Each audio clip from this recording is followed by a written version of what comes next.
Hello, I'm Donny, and I am the cute one. And I'm Chelsea, and I'm the cute one. TGIF, cuties. TGIF. Spoiler alert. It's not Friday when we record this, obviously. We don't turn and burn it in 20 minutes. So we record it earlier in the week, and I need it to be Friday, for real. I am so tired. I am very tired. This morning, I feel like the podcast gods are not smiling upon us. My internet just went out, my Zoom wouldn't load, and I'm doing a main feed eye reveal because I went to put in my contacts and oopsie kitty, I don't have any left. So either YouTube or Patreon video if you want to see Chelsea's eyeballs. I love that I'm going full Clark Kent. That just gradually I'm just showing my entire face but pretending like this is still a persona. Like at this point, this is what I look like in the world. I have glasses on and my eyes are showing. Last night I was going to go to sleep and I realized that because we've entered my busy season with events and podcasting and shows, that I didn't eat anything all day. So I was like, I need to eat something. So then Quinn said he would order a McDonald's, and I said, all right, I can't have anything big before bed. Just a fry and a 10-piece. Then I waited, and I was ready for bed when I was going to go to bed. So I was tired as a lark, but then I waited 36 minutes for the food to come, and the nuggets were not in the bag. I almost had a meltdown, but I just pushed through. I said, this is nothing to have a meltdown over. Brave boy. Yeah. I wouldn't have a meltdown if I was with a friend.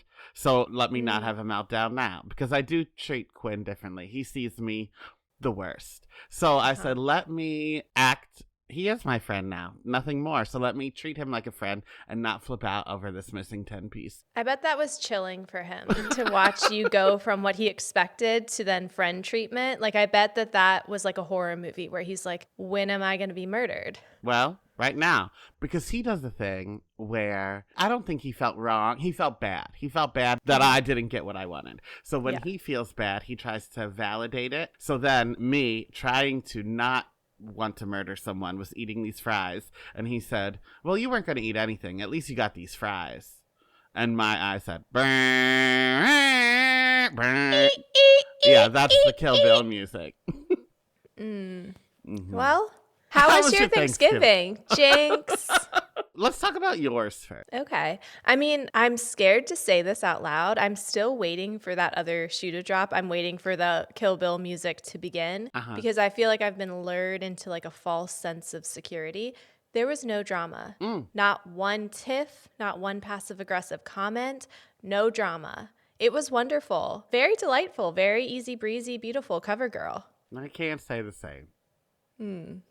Maybe you got all the drama this year. I think so. Our twin powers. You cut my arm off in the shower and you were just bathing in yours. So within an hour of being home, I started 3 fights. And good. I had brought a list of like ways to shut down conversations. And I think it's like if you have kids too, like, oh, we're not really worried about that in our household or things like that. So I showed my brother-in-law the list and I said, I was going to use these for me, but you need them first.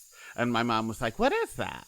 And I said, oh, just different ways to tell people to mind their own business on Thanksgiving. And then he picked one, and I said, okay, I won't use that one for the rest of the week. But I sure did use a lot of other ones. Can you give us some examples? Are these things that you've been working with Oh, no, Miss Drake? I just found it on Instagram. Oh, love that. But it was like, we're not worried about that in this household. Or like, that's a weird thing for you to say. Things that like put them in the awkward seat. Yeah. But then also I found, and this is what I told Miss Drake this week, that like mind your own business really goes a long way. Yeah, it's very direct. It's the most direct route to shut the fuck up, you nosy bitch. But I think I always get nervous in my body, or anxiety is the word, about like planning these big conversations because I don't like confrontation and I don't like directness. So then I think like if my dad brings this up, I'll say this, and this. And then I never say this, and this because in real life, that's not the person I am.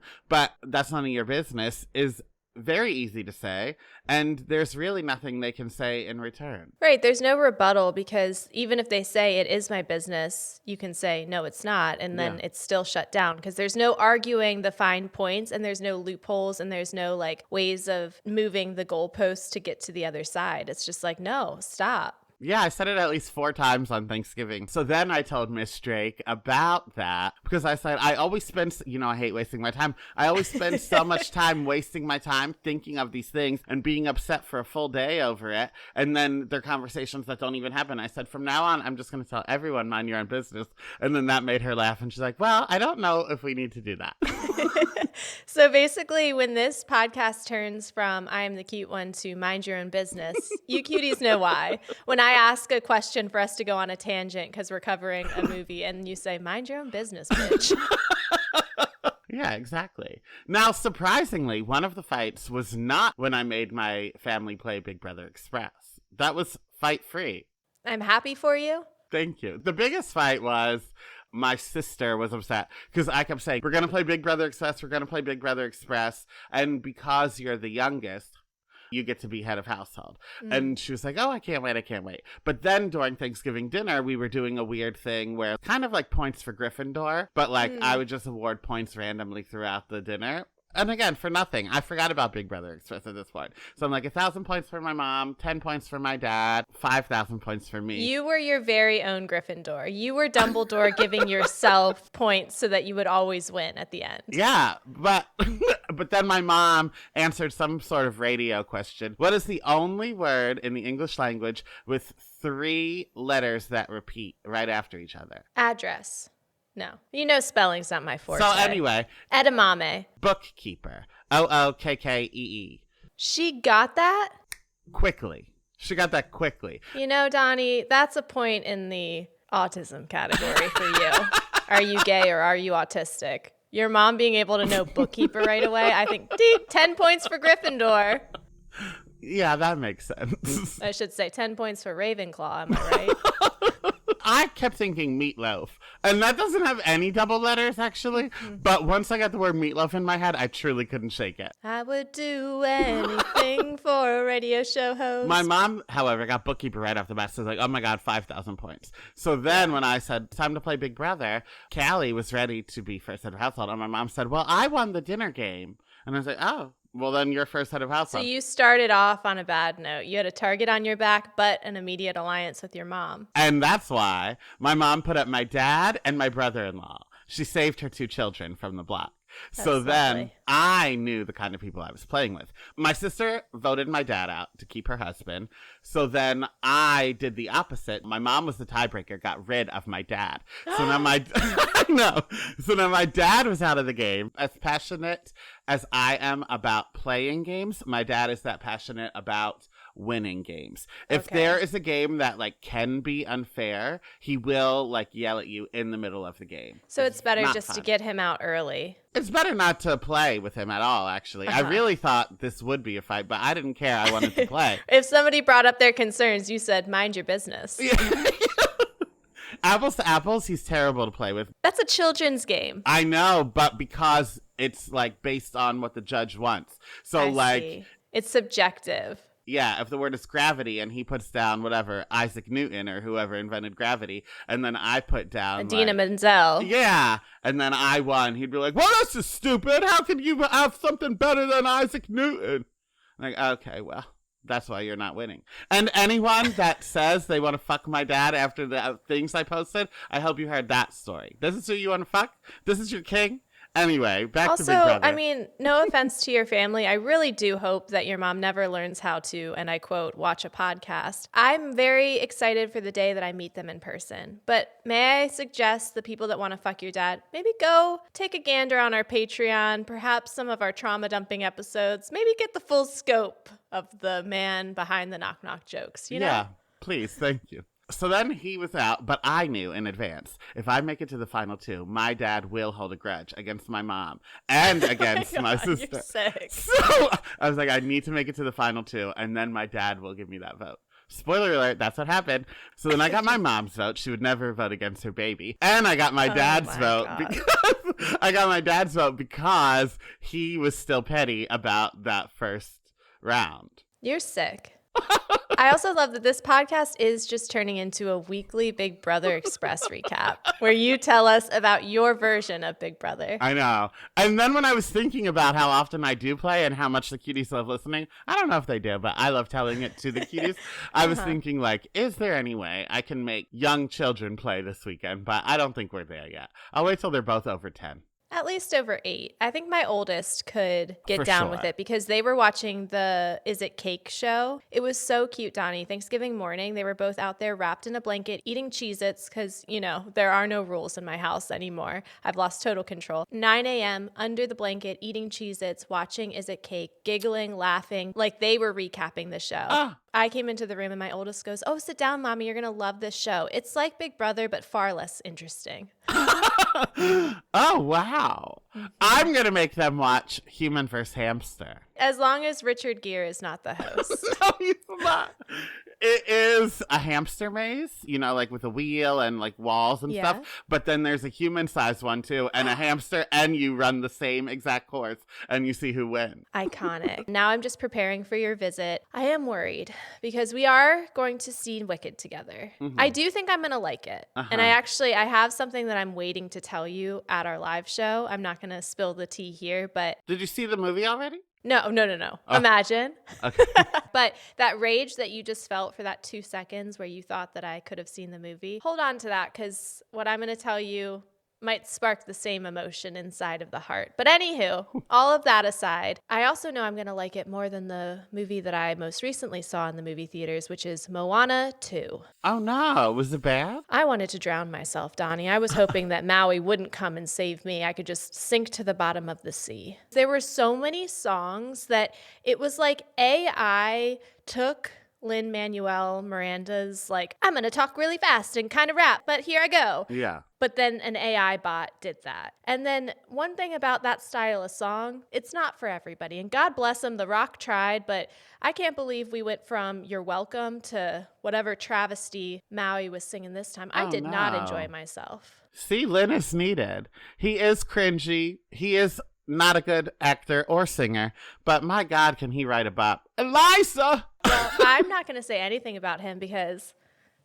he still follows me on Instagram. Wow. The weirdest thing I've ever seen. Good. Let's get him as a guest. Imagine. A group chat with him and Alyssa Milano. So, cuties, if you want to see Chelsea's eyeballs, you can go to YouTube and watch them there. Or if you want to pay to see them, we would love your money. So go to Patreon, where we have ad-free episodes, bonus content, a lot of it, actually, and longer, uncut episodes of this and our Monday shows as well. I will say our TGIF episodes in particular, about half of it gets cut. We usually record for about an hour and like 30 minutes makes it to the main feed. So if you can't believe your ears with the stuff that we're just out here slinging into your eardrums on the main feed, you ain't seen nothing yet. Get ready. This week brought us Maddie Healy and Azalea Banks fighting on Twitter, a Gilmore Girls Walmart ad, Kendrick Lamar announcing a national tour, the Olive Garden bringing back the steak Gargonzola Alfredo, and Ariana Grande going on the Drew Barrymore show. Which, I mean, that was like two forest animals from a Disney movie just sitting too closely on a couch together. I've never seen two energies that match each other better. My friend Emily sent me a clip of it and said, I'm cackling. And I will make fun of Drew Barrymore. I won't make fun of Ariana Grande. So I was like, what is so funny? In all capital letters. What is funny? Well, I think that the year is 2024, and I think that we can hold space.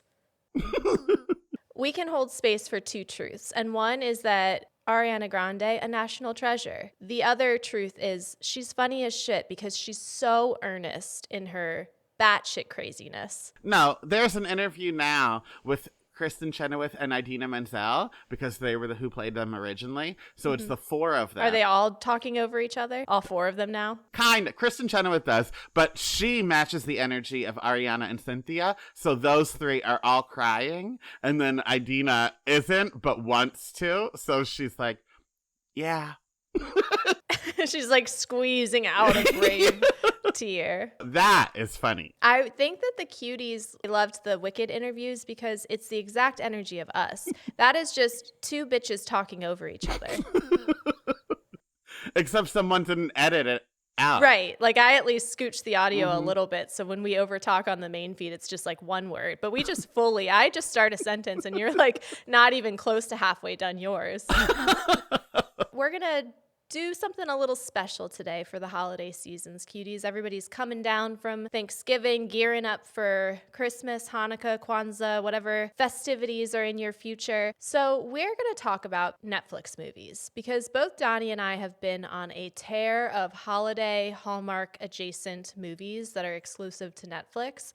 So I'm going to be covering the Lindsay Lohan movie and you're going to be covering Hot Frosty. And I say covering in air quotes, because it's kind of like how we cover anything. We're just going to be all over the place. So do you want to go first or second? So let's talk about Hot Frosty. First, the name. If I watch Mean Girls, I want to watch a movie about mean girls. If I watch Cruel Intentions, I expect the intentions to be what? Cruel. Hot Frosty loses the plot quickly when they cast possibly the ugliest person I've ever seen. And I like him. I like him in Schitt's Creek. He's on Schitt's Creek. He was Ted. in the 90210 reboot. But he does need scruff at the very least. And for this movie, they shaved him completely dry. Yes. And then his hair is like long and stringy, which wasn't on the Snowman. So I don't know why that had to be a choice. We know we've got a hair department on set because, my God, we're not going to talk about the Merry Gentleman, but maybe they could have taken 20% of the product they put in poor Chad Michael Murray's hair and gave it to old Ted. Even the wig that girl in Merry Gentleman was wearing would have been better than this guy's head. He was not a Hot Frost. And I kept waiting I thought it was going to be like Lisa Frankenstein, where over time the monster hits that tanning bed and gets hotter and hotter. So I was like, oh, like he just turned from a snowman. Certainly physics, science, like he's still thawing. I thought that it would we would get like a little bit of bronzer. We'd get like maybe a little rouge on the lips. No, he just was sickly. Like Skeletor. Yeah. Like I know he had a quote unquote good body, but it was like that like skinny like meth head type, which is usually my vibe, and I still didn't like it. Hideous. Just hideous. He was ugly as sin. Now, I do want to say something very controversial, especially since the movie you chose includes someone I'm going to talk shit about in a second. Lacey Chabert is, out of the two that are doing Netflix movies, I think she is the star. I think she has so much charisma. And Lindsay Lohan obviously is a light. We love to see her on screen. Put her in everything. She belongs back on the big screen. But when I was comparing the charisma of these two leading ladies, I think Lacey's got what it takes.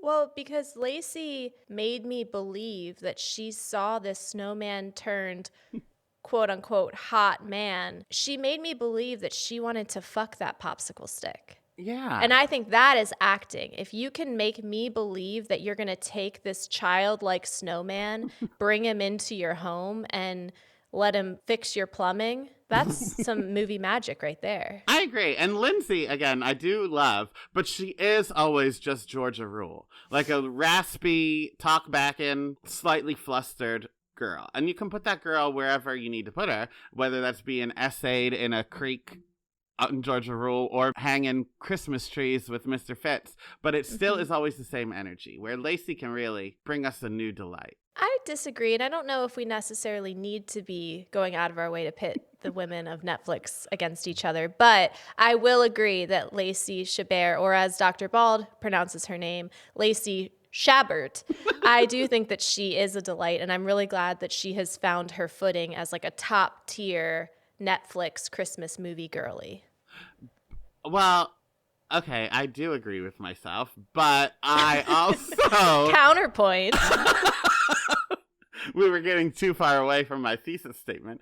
I also think that I could really see how great she was in this because, for the most part, she's only done Christmas movies, which were Hallmark and Lifetime ones. So now Netflix with a better script and production value and supporting cast, I'm like, oh, she really is a star. But if we really look at Lindsay's work, this is possibly the worst thing she's done, even though I had a ball watching it. Well, not the worst thing she's done, because out of her 2 Christmas specials and that one Leprechaun one, I think this is the best of those 2. So certainly we have at least 2, and I would argue Herbie Unloaded maybe farther down. I never saw it, but I think it's probably good.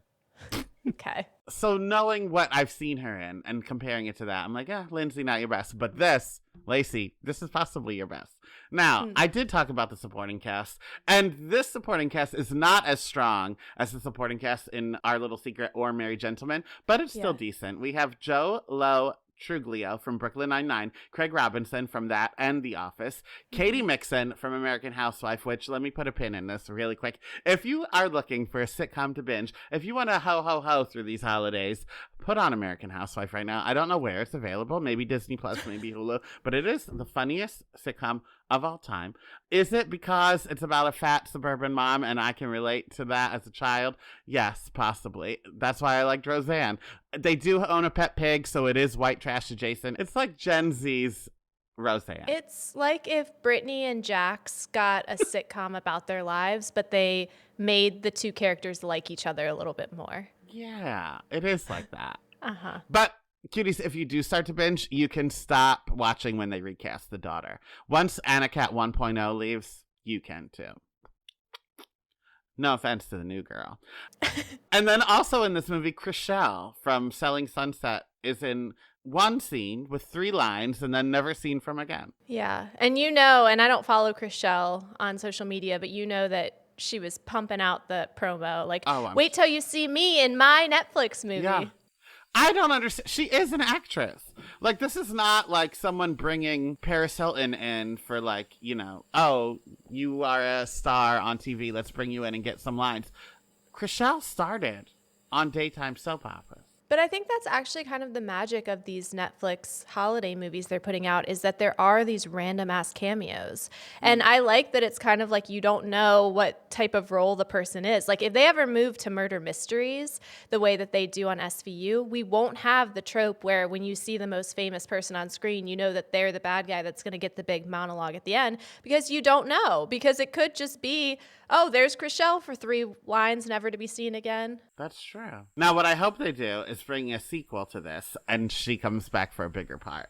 Maybe she was Frosty the whole time as well. There was a lady Frosty there, too. Well, they are setting us up for some world building, because they're doing very intentional things where they're turning on the TV and she sees Lindsay Lohan's character, or they're like, that's weird. I went to high school with that girl. Yeah. Or they talk about that diner was like where the Princess Switch took place. Like, I love that they're setting up this universe in which all of these people coexist. If I worked for a magazine and I had time to be on a salary and be paid to do this, I would. But just as a freelancer, I'm not doing it. I want to watch all Netflix Christmas movies and see what world is the real world. Because, like, she watched Lindsay Lohan in that movie, so we know that skiing one is fake because Lacey Chabert was watching the movie. Uh-huh. So then, like, I want to see which ones are real and which ones, because they do always watch other Netflix movies, which means there is one that is the real world. Right. Oh, I'm such an idiot, because I was thinking that she was watching Lindsay Lohan being interviewed, like that was the news, but she was watching the movie because she says she looks just like someone I went to high school with, which is the real Lindsay Lohan from the Little Secret movie. Yeah. Yeah. That would be a true passion project, but I really think that a lot of people would appreciate it. I know. Because you could be adding to it every year. Mm-hmm. I think I would go viral, but I just don't have the time. It's a lot of work, yeah. We didn't talk about the plot at all. So very loose. There's a snowman. Between 2 fat, regular-looking snowmen, there's a snowman that is, like, crafted with a dick bulge and, like, abs. Yeah. I don't know who made it. We don't know the artist Also, ever. this snowman making contest, never mentioned again. Never talked about again. Nobody's crowned a winner. No. Never even referenced again of where the snowman came from. Or, if I was the artist, that took a lot of work. Now, maybe it was too gross or too suggestive for a town square snowman contest, but that artist put a lot of work into it. So if I went back to the scene of the crime and he was just missing, I would be pissed. They at least needed to throw in a throwaway line of like crazy bonkers Aunt Sally who sees Ted now in human form and is like, that looks a lot like the snowman I built. Same penis, but nothing. Like there wasn't even a reference to somebody in town being like, where the fuck is my snowman that I just spent 16 hours carving? Yeah, they had like a doctor and somebody else who like her friends believe it very quickly. And I think they could have explained why you would believe that so quickly if one of them was the artist. Yeah. But alas, that's not the case. So she puts a scarf on this chiseled snowman. He comes to life. fixes her house, and then all the old ladies in town want to fuck him. And then at the end, I do want to talk about, spoiler alert, if you want to watch this movie. It ends how you think it would end, so I'm not really spoiling anything. I don't think that, honestly, spoilers are needed because, like, every Christmas movie, as soon as Hot Frosty came to life, you know what's going to happen. But sometimes they trick you, Chelsea. When there was no other love interest, then I figured it out. But sometimes these things happen so they can teach her how to love, and then she'll fall in love with a real man. It's too bad she didn't go to the cemetery and put that scarf around her dead husband's coffin. Then she could have had a really Merry Christmas. I know. I watched Dear Santa, which is about a dyslexic kid. You would love it. It's about a dyslexic kid who writes a letter to Satan instead. So then Satan, played by Jack Black, comes and makes all his wishes come true. And then he gets a soul in the end if all the wishes do come true. But not once does this little boy ask for his dead brother to come back. I'm like, you little fuck, you're fixing people's teeth and your brother's in the ground. Anyway, she doesn't wrap a scarf around the tombstone. You would love that movie. But at the end, he's starting to melt and he gets sickly. And they just leave this man in a snow heap to die. And then they walk away and they're like, it's all right, Lacey. You'll find love again. And then I don't know what happens. I guess his temperature regulates. So then he wakes back up as forever a human. All he needed to do was die in the snow to be a human. So he comes back, and then they decide to do gifts for Christmas now that they're in love. And he gives her a book of how she can fix her house herself.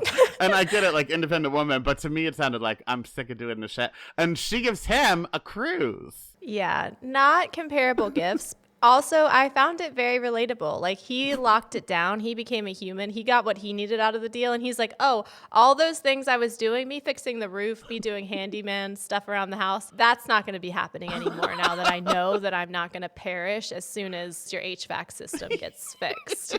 Also, he got a job at a middle school, which I didn't love. I know that he was, again, childlike in wonder. There was not a background check. This man doesn't have fingerprints, a social security number. He was just born 3 days ago. I don't love how quickly he was able to have access to those children. And I was thinking that about the cruise. This man doesn't have a passport. A lot of loopholes that he's going to have to jump through. I loved Hot Frosty, but the number one spot for me was Our Little Secret, featuring, like we said, Lindsay Lohan, Mr. Fitz from Pretty Little Liars, Kristen Chenoweth, very timely. And again, I think that the magic of Netflix is that they're pulling in these big names, because we also had Carla from Scrubs, we had Tim Meadows, we had the doctor from 30 Rock. It was a stacked cast. I don't know the doctor from 30 Rock. Dr. Nosedick. Spaceman? Oh, yeah, Spiss Chemin. That's him? Yeah, who's Dr. Nosedick? I don't know him. So the general plot summary of this film is that Lindsay Lohan and creepy Mr. Fitz were next door neighbors, childhood friends turned high school sweethearts. But then Lindsay Lohan's mom died because, of course, it wouldn't be Christmas without somebody in the family perishing.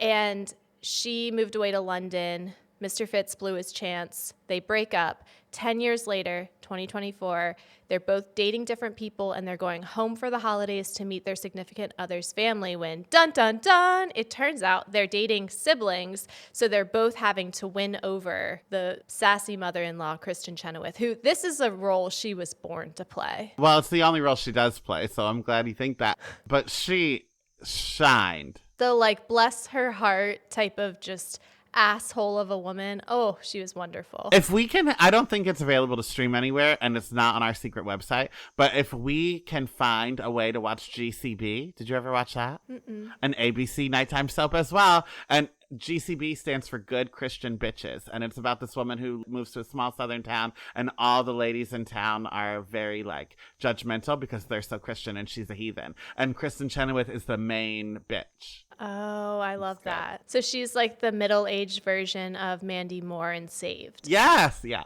Perfect. Love that.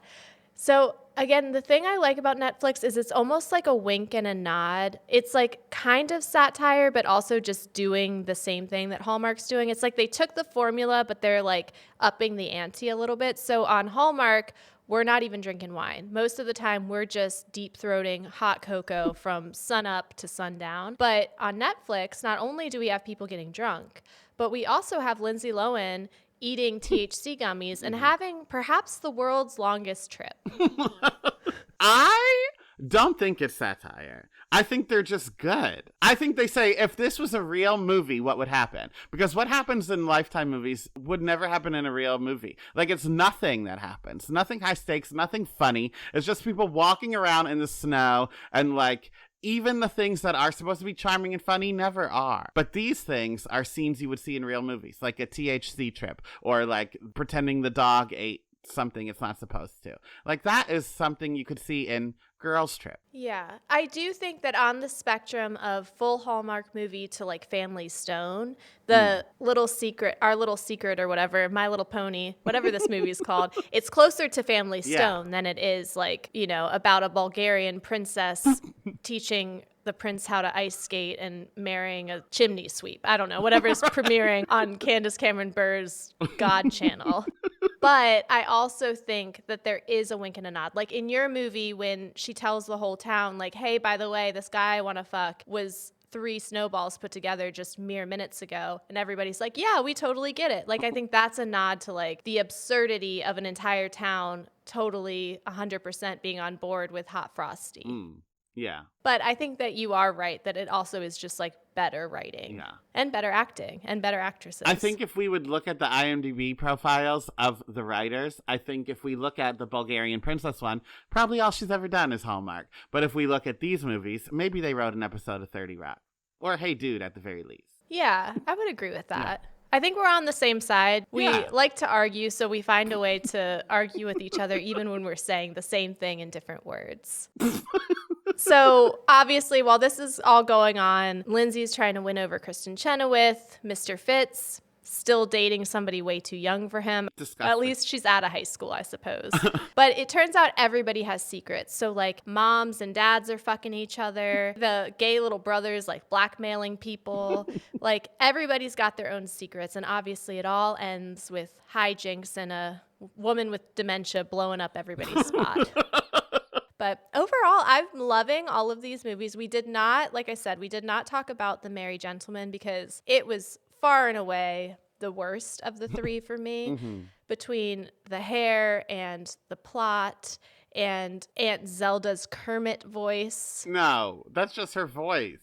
Well, she's gotten older, and I know your voice gets a little like gravelly. Maybe she has GERD. Cuties, you have to watch Holiday... I don't know what it's called, but it's with Aunt Zilda and Aunt Helda, and they play 2 women that hate each other. So they basically just play the aunt from Sabrina. Yeah. It's so good. Did she have Kermit voice in that? I don't think she has Kermit voice at all, so it's hard to tell. It's like she always had like Sabrina would be like her voice, but now it's like Sabrina. Well, that didn't sound like Kermit. It's hard to say. It's not so much Kermit. It's kind of like Fozzie Bear, maybe, but it's like, oh, honey. Merry Christmas. No, we've had good times in this lounge, but maybe we should get some strippers. I don't think she does. Not in this movie, at least. Maybe in Merry Gentleman, but I was just distracted by the dancing. Yeah, by the Ms. wannabe they hired. Awful. So in conclusion, happy holidays, cuties. Yeah. Go and watch Netflix. Go support that small little corporation called Netflix. Please do. And now, let's do some Cutie of the Week. My Cutie of the Week is Oh Mary. First of all, they recouped its investment, which means if you're not a Broadway fancy girl, I'll tell you, it means all the money that producers and stuff put into it ahead of time, like millions and millions of dollars, they finally made back. So now anything they're making here on out is profit. It's the only Broadway show that did it this season. So, way to go, Oh Mary. But then they also announced they're extending until June 28th. So if you haven't seen it yet, now's your time. And Cole Escola, who wrote it and is starring in it, they are stepping out for at least 2 months. In their place, Betty Gilpin, who was on Glow, I think that was a Netflix show about the women wrestlers. She was on that. A few other shows she was on. She's going to take the lead role. That's awesome. Yeah. So I'm employed until June 28th at least. Congratulations. Thank you. I really would like to see that show. Yeah, Cole said they wrote it and acted out this way, where Miss Piggy is the lead. Like, whatever I was writing it, whatever Miss Piggy would do is what I made Mary do. And I can see it. I love that. Maybe Miss Piggy will be one of the people that comes on. I would die. So my cutie of the week is Anna Wintour, which ironically has to do with her always wearing sunglasses, even indoors, on the week that I've decided to not wear sunglasses, even indoors. But when asked why she always wears her sunglasses, she says, they help me see and they help me not see. They help me be seen and they help me not be seen. They are a prop, I would say. And I've never related to something more. So me and Anna over here, being seen and yet not seen. One time, I wasn't a ticket taker. One time she came in without a ticket to a theater, and the person was like, I need a ticket. I need a ticket. And then the people around her was like, do you know who that is? Let her in. But no, she needs a ticket. Yeah, where's she going to sit? And again, I wasn't the ticket taker, but I still would have pushed back. I don't care who you are. Go get a ticket if you want to see Miss Piggy on stage, bitch. And that's it. One more reminder, we are on YouTube. Go look at Chelsea's eyeballs. And Monday, we will be covering Nightmare Before Christmas. So, see you then. We will talk to you later. Love you like a sister.